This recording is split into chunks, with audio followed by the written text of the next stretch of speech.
আপনারা 2 মিনিট একটু অপেক্ষা করেন, 2 মিনিট পর থেকে আমি শুরু করব। লাইনে থাকেন সবাই। আর গ্রুপে যে কোনো একজন একটু ই করে দিবেন, গ্রুপে দ্রুত যুক্ত হওয়ার জন্য একটা এসএমএস দিবেন আপনারা।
মোজাম্মেল ভাই ভালো আছেন?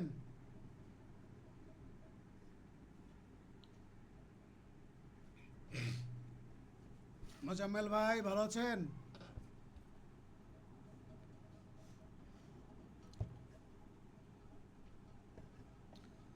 মেহেদি হাসান ভাই, আপনি পরীক্ষা তো আমি কন্টিনিউ নিই, পরীক্ষাগুলো রেগুলার দিবেন। তারপরে পারভেজ ভাই, আচ্ছা ঠিক মোজাম্মেল আছে। ভাই, আপনারা পরীক্ষাগুলো একটু, দিবেন, পরীক্ষা মিস দিবেন না।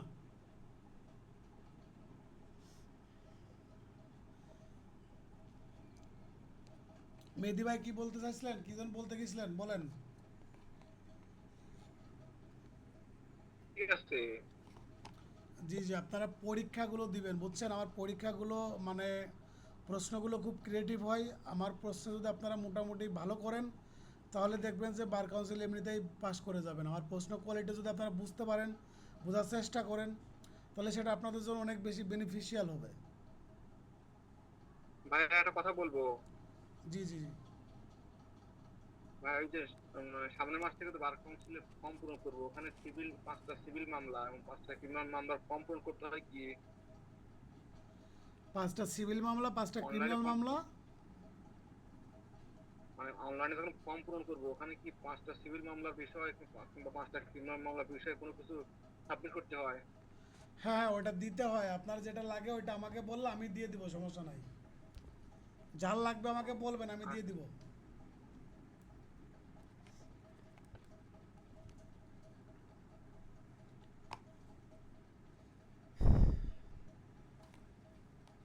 আচ্ছা, তাহলে আমরা ডাইং ডিক্লারেশনের যে উপাদানগুলো পাইলাম, প্রত্যেকটা উপাদান খুবই গুরুত্বপূর্ণ। এই জন্য এখানে আমি টাইম নিলাম। দেখেন, ডাইং ডিক্লারেশনে আপনার এই যে মৃত্যুর কারণ সম্পর্কিত হইতে হবে, তাকে অবশ্যই মারা যাইতে হবে। তারপরে আপনার এটা দেওয়ানি এবং ফৌজদারি উভয় মামলাতে ব্যবহার করা যাবে। এটা আপনার মৌখিক, লিখিত, ইশারার মাধ্যমে দেওয়া যাবে। এবং আপনার অসম্পূর্ণ বা আংশিক হবে না। এই ডাইং ডিক্লারেশন অসম্পূর্ণ বা আংশিক হবে না। এই যে যে বিষয়গুলো, আবার যে ডাইং ডিক্লারেশন দিবে তার সাক্ষ্য প্রদানে সক্ষম হইতে হবে। সো এই যে উপাদানগুলো আছে, এই প্রত্যেকটা উপাদান থেকে আপনাদের সেপারেট করে প্রবলেমেটিক প্রশ্ন আসার মধ্যে স্কোপ আছে। সুতরাং ডাইং ডিক্লারেশনের যে উপাদানগুলো আছে, উপাদানগুলো খুবই গুরুত্বপূর্ণ। আবার এখান থেকে আপনার এই যে ক্রিয়েটিভ প্রশ্ন আসতে পারে, যে ডাইং ডিক্লারেশন উপাদান নয় কোনটি, বা আপনার প্রত্যেকটা উপাদান থেকেই আপনার সেপারেট করে আপনার পরীক্ষাতে প্রশ্ন আসতে পারে। তাহলে আমরা বক্তৃতাতে 4 শ্রেণীর ব্যক্তি পাইলাম।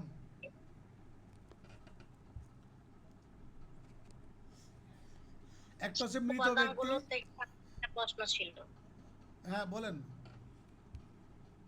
যেমন সম্পূর্ণ বা আংশিক হবে না, এটা দ্বারা কি বোঝায়? অসম্পূর্ণ, অসম্পূর্ণ বা আংশিক হবে না।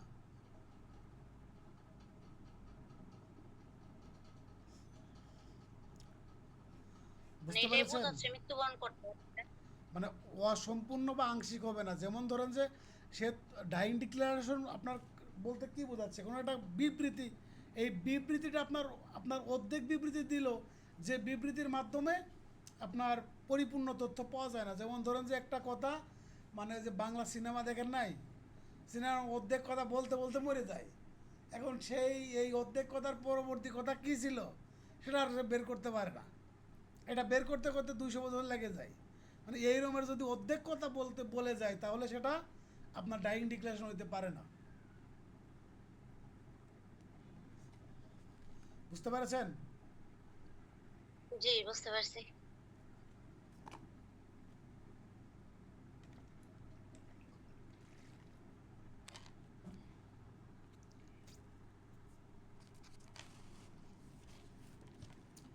হ্যাঁ, তাহলে মৃত ব্যক্তি, নিখোঁজ ব্যক্তি, যে ব্যক্তি আপনার সাক্ষ্য দিতে অক্ষম হয়ে গেছে, যে ব্যক্তিকে কোর্টে হাজির করা ব্যয় সাপেক্ষ এবং সময় সাপেক্ষ ব্যাপার, এই 4 শ্রেণীর ব্যক্তির সাক্ষ্য 8টা ক্ষেত্রে ব্যবহার করা যাবে। আর এই যে 32 ধারা এবং 33 ধারাটাকে বলা হচ্ছে শ্রুতি সাক্ষ্য বা হেয়ারসে এভিডেন্স। দেখেন, 1 নম্বরটা হচ্ছে এই 4 শ্রেণীর ব্যক্তি আপনার 8টা ক্ষেত্রে সাক্ষ্য ব্যবহার করা যাবে। 1 নম্বরটা হচ্ছে আপনার মৃত্যুকালীন ঘোষণার ক্ষেত্রে, আমরা যেটা নিয়ে আলোচনা করলাম।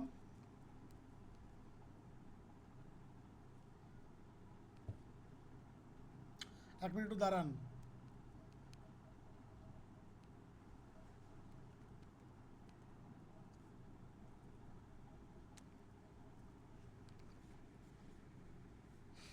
দুই নম্বরটা দেখেন, স্বাভাবিক কাজকর্মের অংশ হিসাবে প্রদত্ত বিবৃতি, যেমন ডায়েরি লেখা।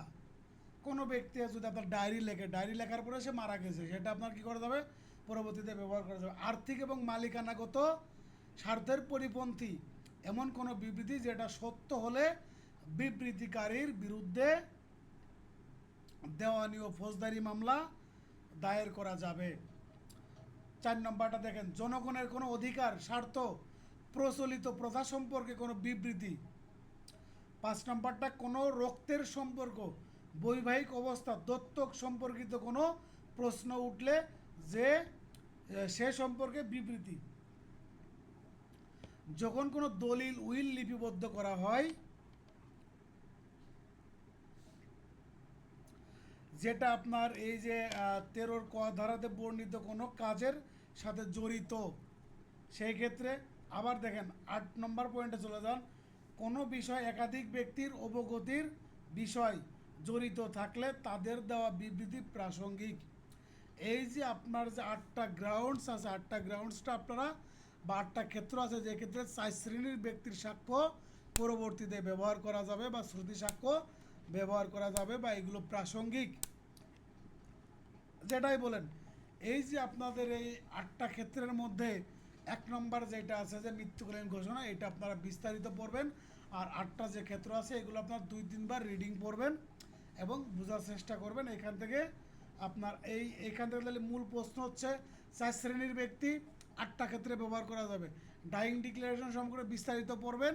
আর এই 32 ধারা এবং 33 ধারা আপনার শ্রুতি সাক্ষ্যর অন্তর্গত, এখানে আপনার শ্রুতি সাক্ষ্য ব্যবহার করা যাবে। এই গেল আপনার 32 ধারা। 33 ধারাতে চলে যান, কোনো মামলায় কোনো সাক্ষীর প্রদত্ত সাক্ষ্যের প্রাসঙ্গিকতা, কোনো মামলায় কোনো সাক্ষীর প্রদত্ত সাক্ষ্যের প্রাসঙ্গিকতা। যেমন ধরেন কোনো ব্যক্তি, যেমন ধরেন আপনার পারভেজ ভাই বা মেহেদি ভাই, মোজাম্মেল ভাই, মুশফিক ভাই, সৈকত ভাই, এরা আপনার কোনো মামলাতে আপনার এক পর্যায়ে সাক্ষী দিয়েছে, সাক্ষী দেওয়ার পরে তারা আপনার নিখোঁজ হয়ে গেছে, পাগল হয়ে গেছে, কেউ কেউ মারা গেছে। এখন এই যে তারা যে বিবৃতি দিল বা সাক্ষ্য দিল, এখন তাদেরকে আপনারা খুঁজে পাওয়া যাচ্ছে না, তারা মারা গেছে, এরকমের প্রেক্ষাপটে তাদের ওই পূর্বের যে বিবৃতি আপনার সেম সাবজেক্ট ম্যাটার নিয়ে যদি মামলা হয় তাহলে কি করা যাবে, পরবর্তীতে ব্যবহার করা যাবে। এটাই বলা হচ্ছে 33 ধারাতে। যেমন ধরেন এখানে আপনার 5 শ্রেণীর ব্যক্তির কথা বলা হচ্ছে। যদি কোনো ব্যক্তি মারা যায়, যদি কোনো ব্যক্তি নিখোঁজ হয়, সাক্ষ্য প্রদানে অক্ষম হয়, উক্ত ব্যক্তিকে হাজির করা ব্যয় সাপেক্ষ, সময় সাপেক্ষ, বিরুদ্ধ পক্ষ যদি আটক করে রাখে, এই যে 32 ধারাতে যে 4 শ্রেণীর ব্যক্তির কথা বলেছি না, এই 33 ধারাতে আমরা বলবো 5 শ্রেণীর ব্যক্তি। এই 5 শ্রেণীর ব্যক্তির মধ্যে 4 শ্রেণীর ব্যক্তি আপনার 32 ধারাতেও যেটা ছিল 33 ধারাতেও সেটাই আছে। শুধুমাত্র অতিরিক্ত এক শ্রেণীর ব্যক্তি বাড়ছে, সেটা হচ্ছে যে বিরুদ্ধ পক্ষ যদি আটক করে রাখে, তাহলে 32 ধারাতে অতিরিক্ত একজন আসতে থেকে বিরুদ্ধ পক্ষ যদি আটক করে রাখে, এরকম কোনো ব্যক্তির সাক্ষ্য দিতে আপনার একই মামলায় পরবর্তীতা ব্যবহার করা যাবে 5টি ক্ষেত্রে। এখন দেখেন 3টা শর্ত আছে, তাহলে 5 শ্রেণীর ব্যক্তি 3টা ক্ষেত্রে ব্যবহার করা যাবে। মামলাটা অবশ্যই একই পক্ষের মতো হইতে হবে।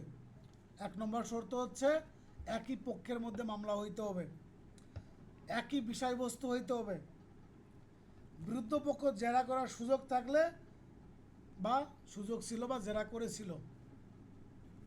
তাহলে দেখেন এই 5 শ্রেণীর ব্যক্তির যে পূর্বে যে বিবৃতি দিয়েছিল বা সাক্ষ্য দিয়েছিল, সেই সাক্ষ্য পরবর্তীতে ব্যবহার করা যাবে কয় ক্ষেত্রে এবং কোন কোন গ্রাউন্ডসে।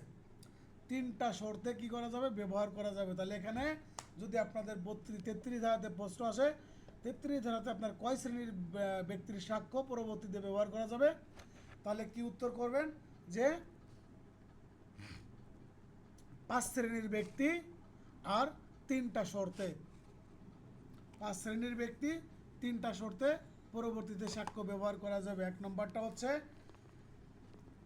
মামলাটা অবশ্যই একই পক্ষদ্বয়ের মধ্যে, পূর্বে যে মামলা ছিল, যে মামলাতে সাক্ষ্য প্রদান করেছিল ওই মামলা এবং পরবর্তীতে আপনার একই পক্ষের মধ্যে একই বিষয় নিয়ে যদি আরেকটা মামলা যদি হয়, তাহলে পূর্বের মামলার সাক্ষ্য পরবর্তীর মামলাতে ব্যবহার করা যাবে। তাহলে একই বিষয়বস্তু, একই মামলা, একই পক্ষ। আর 3 নাম্বারটা হচ্ছে যে সাক্ষ্য দিয়েছিল মানে জবানবন্দি দিয়েছিল, এই জবানবন্দির অপোজিটে জেরা করার সুযোগ থাকলে সে জেরা করেছিল, বিরুদ্ধ পক্ষ জেরা করেছিল।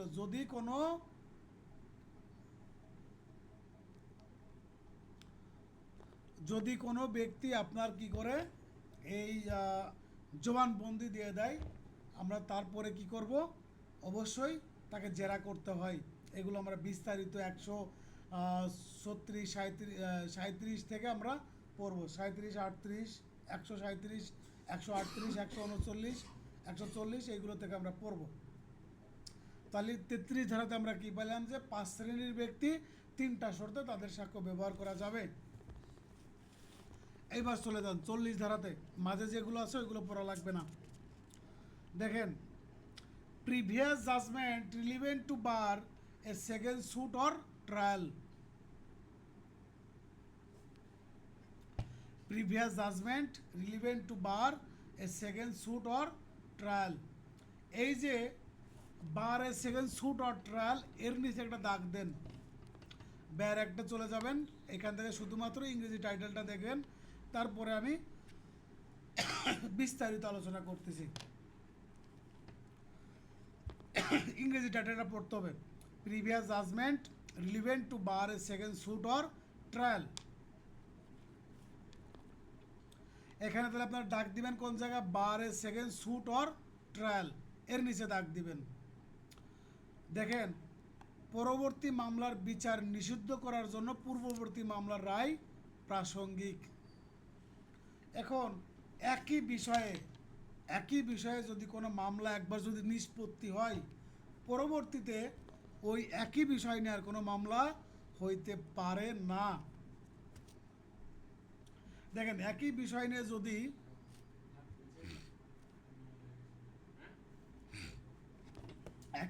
যদি পরবর্তীতে কোনো মামলা দায়ের করা হয়, সেক্ষেত্রে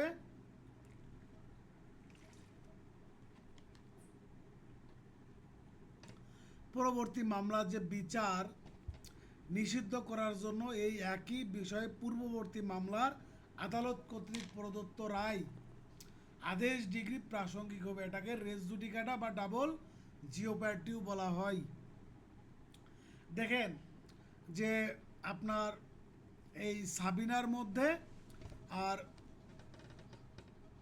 ফারহানা হকের মধ্যে আপনার একটা মামলা চলতেছে, ঠিক আছে, মামলা চলতেছে। এই যে হুমকি ধামকির মামলা আছে না আপনার 107 ধারা, তারপরে আপনার 107-এ 117-র সি ধারাতে আপনার যে ফৌজদারি কার্যবিধির অধীন যে আপনার এডিএম কোর্টে যে মামলাটা হয়, ধরুন দুইজনের মধ্যে এই মামলা চলমান আছে। এখন এই পূর্বের যে মামলা ছিল ওই মামলাটা দায়ের চলমান আছে বা ওই মামলা রায় হয়ে গেছে, ওই 107 ধারার মামলা রায় হয়ে গেছে। রায় হয়ে যাওয়ার পরে পরবর্তীতে আবার যদি আপনার মামলা দায়ের করে, আসলে আমি ওই 107 ধারার উদাহরণ বাদ দিচ্ছি, আমি চলে যাচ্ছি আপনার ধরেন যে যৌতুকের মামলা। ধরেন যৌতুকের মামলা আপনার দায়ের করেছেন, দায়ের করার পরে মামলাটা রায় হয়ে গেছে, মামলার রায় হয়ে গেছে। যেমন ক নামের ব্যক্তি, গ নামের তার ওয়াইফ কি করছে, গ নামের ওয়াইফ ক নামের ব্যক্তির বিরুদ্ধে মামলা করছে, যৌতুকের মামলা। এখন রায় হয়ে গেছে, রায় হয়ে যাওয়ার পরে এই ক নামের ব্যক্তির 3 মাসের কারাদণ্ড হয়েছে এবং জরিমানা হয়েছে ধরেন যে 10,000 টাকা। এখন এই যে 3 মাসের কারাদণ্ড এবং 10,000 টাকা আপনার অর্থদণ্ড দিল, এই মামলা রায় হওয়ার পরে পরবর্তীতে ওই গ নামের মহিলা আবার ক নামের ব্যক্তির বিরুদ্ধে মামলা করছে, একই যৌতুকের মামলা করছে।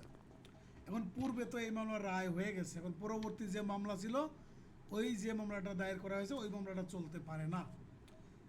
কারণ কি, তাদের মধ্যে একই বিষয় নিয়ে মামলা অলরেডি নিষ্পত্তি হয়ে গেছে, তখন তো পরবর্তীতে একই বিষয় নিয়ে আর মামলা দায়ের করার প্রয়োজন নাই। এটাকেই বলা হচ্ছে আপনার রেস জুডিকাটা বা ডাবল জিওপ্যাটি। সিভিলে আপনারা জানি রেস জুডিকাটা বলে, আর ক্রিমিনাল মামলাতে আমরা বলবো ডাবল জিওপ্যাটি। বা এখানে আপনার সংবিধানে আপনার বলা আছে 35-2 বলা আছে। দেখেন এইটাকে আপনার আমাদের এই যদি পরীক্ষাতে আসে যে আপনার ডাবল জিওপ্যাটির বিধান সাক্ষ্য আইনের কত ধারাতে বলা আছে, 40 ধারাতে বলা আছে। এখানে যদি আসে যে আপনার রেস জুডিকাটার বিধান সাক্ষ্য আইনের কত ধারাতে আছে, কত ধারাতে, 40 ধারাতে বলা আছে। তাহলে এখানে আপনার এই 40 ধারা থেকে কী পড়বেন, এই ডাবল জিওপ্যাটি এবং রেস জুডিকাটার কথা বলা আছে 40 ধারাতে। আর টাইটেল থেকে আপনারা কি পড়বেন, bar a second suit or trial, bar a second suit or trial, এর নিচে একটা দাগ দেবেন। এইখান থেকে কিন্তু আপনার এই যে স্যুট অর ট্রায়াল এটা নিয়ে একটা টেকনিক্যাল প্রশ্ন আসতে পারে, ফিল ইন দ্য গ্যাপ টাইপের টেকনিক্যাল প্রশ্ন, ফিল ইন দ্য গ্যাপ টাইপের প্রশ্ন উইথ টেকনিক্যাল অ্যাপ্রোচ। তাহলে এটা করলে এখন দেখেন এই যে ডাবল জিওপ্যাটি এবং আপনার রেস জুডিকাটা এটার যে বিধান আছে, এই বিধানটা কিন্তু আপনার শুধুমাত্র সাক্ষ্য আইনে নেই, আরও অনেক আইনে আছে। সিআরপিসিতে আপনার 103 ধারাতে বলা আছে, সিপিসিতে 11 ধারাতে বলা আছে, জেনারেল কলেজের একটা 26 ধারাতে বলা আছে, সংবিধানের আপনার 35-2 অনুচ্ছেদে বলা আছে, আর এভিডেন্স একটা তো 40 ধারাতে যে আমরা এখন পড়তেছি।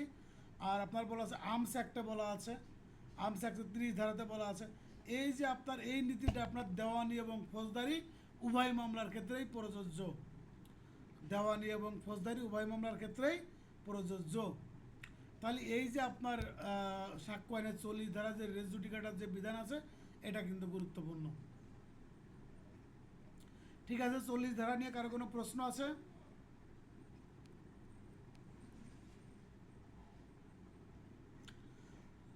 আমরা এবার চলে যাব 41 ধারাতে। দেখেন 41 ধারাতে বলতেছে, আমরা কিন্তু আগেই পড়ে আসছি যে 41 ধারাটা হচ্ছে কনক্লুসিভ প্রুফ, ইররিফুটেবল কনক্লুসিভ প্রুফ হচ্ছে 41 ধারা সাক্ষ্য আইনের। আপনাদের মনে আছে কিনা? আরেকটা আছে আপনার কনক্লুসিভ প্রুফ, কত ধারা বলেন তো? আরেকটা ধারা আছে সাক্ষ্য আইনের কনক্লুসিভ প্রুফ, কত ধারা বলেন?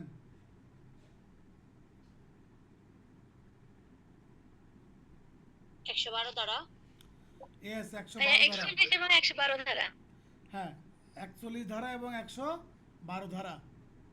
তাহলে আমরা এখন এই যে কনক্লুসিভ প্রুফের যে আপনার 41 ধারাটা আমরা পেয়ে গেছি, এই 41 ধারাটা আমরা এখন পড়ব। দেখেন এখান থেকে কি কি পড়বেন, এখানে বলা আছে প্রোবেট, অ্যাডমিরালটি, বিবাহ সংক্রান্ত ও দেউলিয়া ইত্যাদি রায়ের প্রাসঙ্গিকতা।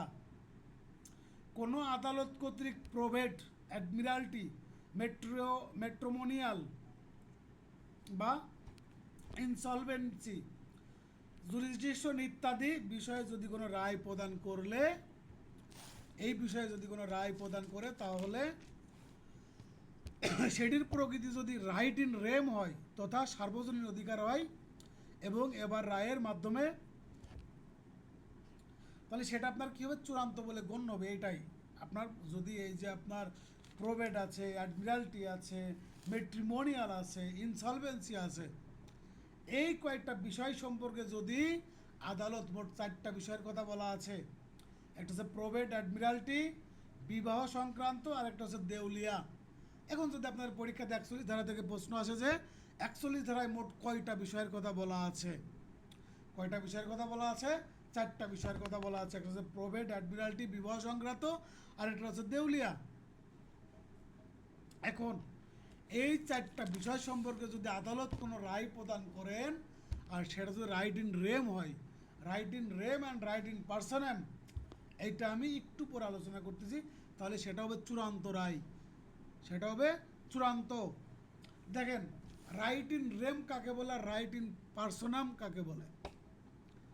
এখন রাইট ইন রেম বলতে বোঝায় যে সার্বজনীন অধিকার। যেমন ধরেন যে আপনাদের বাড়ির পাশ দিয়ে একটা নদী চলে গেছে, এই নদীটা তখন কি সরকারি সম্পত্তি, বা এটার ভোগ করার বা আপনার ব্যবহার করার অধিকার সার্বজনীন। তারপরে আপনার ধরেন যে এই যে সরকার একটা রাস্তা করে দিল, আপনাদের বাড়ির পাশ থেকে রাস্তা করে দিল, এখন কি আপনি যাই বলতে পারবেন যে আমার বাড়ির পাশে রাস্তা, তোরা কেউ চলতে পারবি না, রাস্তা যে আপনি কি করলেন, আটকায় দিলেন রাস্তা, এইগুলো করতে পারবেন না।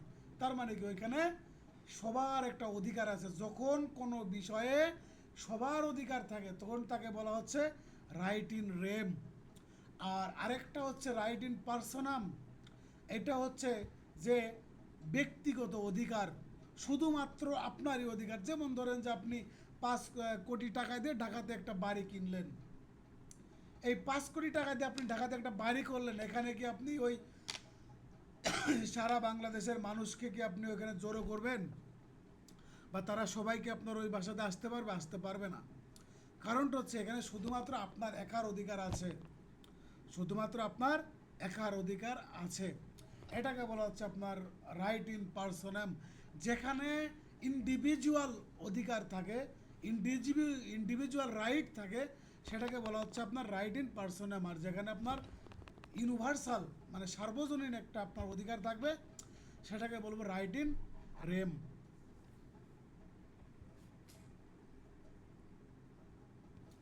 আশা করি বুঝতে পেরেছেন। তারপরে আমরা চলে যাব 42 ধারাতে। 42 ধারাতে বলবেন শুধুমাত্র একটা জিনিস পড়বেন, সেটা হচ্ছে জনসংশ্লিষ্ট প্রকৃতির রায়ের কথা বলা হয়েছে আপনার 42 ধারাতে। জনসংশ্লিষ্ট রায়ের কথা বলা হয়েছে 42 ধারাতে, শুধু এই লাইনটুকু পড়বেন, আর পড়ার দরকার নাই। 144-এ চলে যান। দেখেন, প্রতারণার মাধ্যমে বা অনুপযুক্ত আদালত কর্তৃক যদি প্রদত্ত রায়ের অপ্রাসঙ্গিকতা। যদি কোনো ব্যক্তি প্রতারণার মাধ্যমে কোনো রায় নিয়ে থাকে, যদি কোনো ব্যক্তি প্রতারণার মাধ্যমে রায় নিয়ে থাকে, তাহলে সেই রায় কি হবে, অপ্রাসঙ্গিক হবে। আর যদি কোনো ব্যক্তি আপনার অনুপযুক্ত আদালত কর্তৃক কোনো রায় নিয়ে থাকে, যেমন ধরেন যে আদালত রায় দিয়েছে তার কি নেই, জুরিসডিকশন নাই বা এখতিয়ার নাই বিচার করার, সেই আদালত যদি রায় দিয়ে থাকে, তাহলে সেটা কি হবে, অপ্রাসঙ্গিক হবে। এটা অপ্রাসঙ্গিক হবে বা সেটা পরবর্তীতে ব্যবহার করা যাবে না। এটাই বলা হচ্ছে আপনার 44 ধারাতে।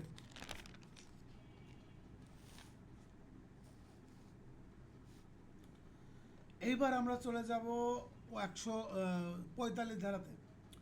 45 ধারাতে বলতেছে এক্সপার্ট ওপিনিয়ন। এক্সপার্ট ওপিনিয়ন, আজকে আমরা এক্সপার্ট ওপিনিয়নের মাধ্যমে আমরা আমাদের ক্লাসটা শেষ করব। দেখেন, এক্সপার্ট ওপিনিয়ন বলতে এখানে আপনারা যারা আছেন তারা আপনার আইনের ছাত্র, তারা আপনারা আইন সম্পর্কে ভালো জানেন। আবার অন্যান্য যারা আছে, যেমন ধরেন মেডিকেলের ডক্টর যারা আছে, তারা আপনার রুগী কিভাবে ট্রিটমেন্ট করবে এই সম্পর্কে ভালো জানেন। আবার কতকগুলো ব্যক্তি আছে আপনার যারা খেলায় পারদর্শী, বিশেষ করে স্পোর্টস, তারা ওই বিষয়গুলো ভালো, বিশেষ করে আপনার কোর্স আছে, তাদের কোর্স আছে, তারা ভালো জানবেন। তারপর আপনার অন্যান্য প্রত্যেকটা বিষয়ের কিছু কিছু দক্ষ ব্যক্তি আছে, প্রত্যেকটা বিষয়ে কিছু কিছু দক্ষ ব্যক্তি আছে। এখন কোনো মামলা পরিচালনাকালে যদি বিচারকের প্রয়োজন পড়ে যে ওই বিষয়ে কোনো একজন এক্সপার্টের ওপিনিয়ন প্রয়োজন বা কোনো একজন বিশেষজ্ঞের মতামত প্রয়োজন, তখন ওই বিচারক আপনার ওই এক্সপার্টের কাছে ওপিনিয়নের জন্য বা মতামতের জন্য কোনো মামলার বিষয়বস্তু প্রেরণ করবেন। যেমন ধরেন বিদেশের যে আইন আছে, মোট 13টা বিষয়ের কথা বলা হচ্ছে। এদের সাক্ষ্য আইন সংশোধন করা হয়েছে 2022 সালে, সংশোধন করে এখানে গ্রাউন্ডস বাড়ানো হয়েছে। এখন মোট 13টা বিষয়ের কথা বলা হচ্ছে যে এই 13টা বিষয়ে কি করতে পারবে, এক্সপার্ট ওপিনিয়ন চাইতে পারবেন বিচারক।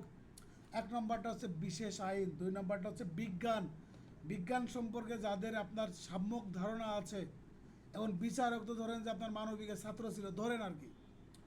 এখন বিজ্ঞান সম্পর্কে এরকম একটা বিষয় এরাইজ হয়েছে যেটা নিয়ে আপনার একটা সাম্যক একটা জ্ঞান থাকা প্রয়োজন, না হলে মামলার বিচার করা যাচ্ছে না বা মেরিট বোঝা যাচ্ছে না। তখন কি করবেন, বিচারক এই বিজ্ঞান সম্পর্কে, ফিজিক্স সম্পর্কে যারা অভিজ্ঞতা আছে বা অভিজ্ঞ আছে তাদের একটা কি করবেন, মতামত নেবেন।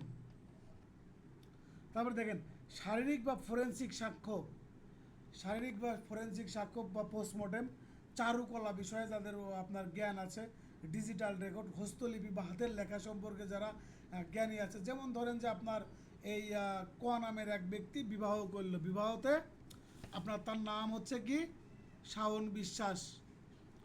এখন এই আপনার দেনমোহরের যে আপনার ইয়ে আছে, বিবাহের যে আপনার যে কাগজ আছে, ওইখানে শাওন লেখছে শুধুমাত্র শাওন, আর বিশ্বাসটুকু লেখছে হলো তার বউ, যার সাথে বিয়ে হয়েছে বিশ্বাসটুকু তার বউ লিখে দিয়েছে। মানে শাওন শুধুমাত্র শাওনটুকু লেখছিল, পরবর্তীতে বিশ্বাস লেখছে তার ওয়াইফ। এখন এই যে বিশ্বাস লেখছে তার ওয়াইফ, এখন পরবর্তীতে তাদের মধ্যে ডিভোর্স হয়ে গেছে। তখন এই শাওন পরবর্তীতে বলতেছে যে এই যে বিয়ের যে কাগজ, এটাকে টেম্পারিং করা হয়েছে, আমি সিগনেচার করি নাই, আমি সিগনেচার করি নাই। তখন বিচারক কী করবেন, ও কোথায় সিগনেচার করে নাই, শাওনকে বলতেছে, শাওন বলতেছে, আর কোর্ট বলতেছে, আর অপোজিট যে পার্টি আছে সে বলছে হ্যাঁ ও বিয়ে করেছে। এখন তাহলে কি হবে, এখন এক্সপার্টে চলে যাবে যে এই পুরো লেখাটা শাওন বিশ্বাস কি শাওন বিশ্বাস নিজেই লিখছে নাকি অন্য কেউ এর মধ্যে লিখছে। যখন এক্সপার্টে যাবে তখন এটা একদম ক্লিয়ার হয়ে যাবে যে এই শাওনটুকু শাওন লিখছে আর বিশ্বাসটুকু লিখছে তার বউ। ঠিক আছে, এই হচ্ছে আপনার এক্সপার্টের বিষয়। তাহলে হস্তলিপি বা হাতের লেখা, আঙ্গুলের ছাপ বা টিপসই, এই বিষয়ে আপনার যারা এক্সপার্ট আছে তাদেরকে মতামত নেওয়ার প্রয়োজন পড়লে মতামত নেবেন। তালুর ছাপ, চোখের কর্ণিকার ছাপ, তারপরে টাইপ রাইটিং সম্পর্কে যারা আপনার অভিজ্ঞ আছে তাদের টেকনিক্যাল অভিব্যক্তির ব্যবহার বা ব্যক্তি বা আপনার প্রাণীর পরিচিতি সম্পর্কে যাদের আপনার জ্ঞান আছে, মানে যে বিষয়ে হোক না কেন ওই বিষয়ে যদি আপনার মতামতের প্রয়োজন হয় তাহলে সেই ক্ষেত্রে বিচারক কী করতে পারবেন, ওই বিষয়ে যে অভিজ্ঞ আছে তার মতামত নিতে পারবেন। এখন কথা হচ্ছে যে ধরেন একজন ফিজিশিয়ান, মানে একজন যে ফিজিক্সের উপর অভিজ্ঞ, সেই ব্যক্তি একটা মতামত দিল, এই মতামত কি বিচারক নিতে বাধ্য? বিচারক এই ওপিনিয়ন নিতে বাধ্য না, বিচারক ওপিনিয়ন নিতে বাধ্য না। এটা নিতেও পারে নাও পারে, এই ওপিনিয়নটা নিতেও পারে নাও পারে, এটা বিচারকের হলো ডিসক্রিশনারি পাওয়ার, বিবেচনামূলক ক্ষমতা। এখন এই এক্সপার্টের বক্তব্য বা ওপিনিয়ন গ্রহণ করবেন কি করবেন না, এটা পুরোটাই বিচারকের উপর। ঠিক আছে, আশা করি তাহলে এখানে এই যে পোস্টমর্টেম রিপোর্ট, এটা প্রাসঙ্গিক হয় 45 ধারা অনুযায়ী, আর এটা আপনার কনক্লুসিভ তো প্রুফ না, আগেও বললাম। তাহলে এখানে এই যে 45 ধারাতে আমরা যে এক্সপার্ট ওপিনিয়নের কথা আলোচনা করলাম, এই এক্সপার্ট ওপিনিয়নের মাধ্যমে আজকে আমাদের ক্লাসটা শেষ হবে। আমরা পরবর্তী ক্লাস নিব আজকে কী বার, আজকে সোমবার।